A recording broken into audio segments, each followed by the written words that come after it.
mula July 2022 hanggang katapusan ng 2023, ang bilang ng mga napatay sa mga legitimate police anti-illegal drugs operations ay 73 lamang po.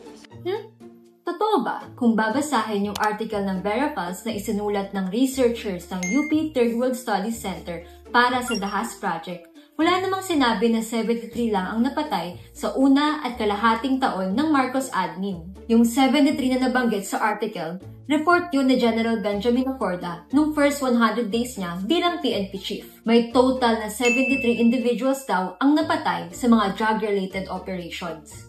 Pero take note, first 100 days yun ni General Acorda mula April 24 hanggang August 1, 2023 at hindi July 2022 to end of 2023 gaya ng sabi ni Barbers.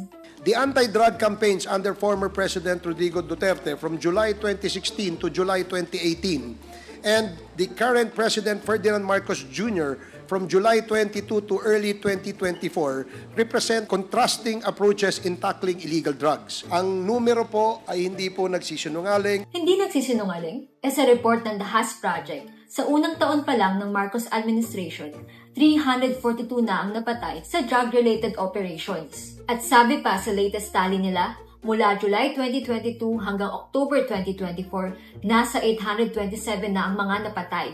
At 323 sa mga ito ay sangkot ng pulis.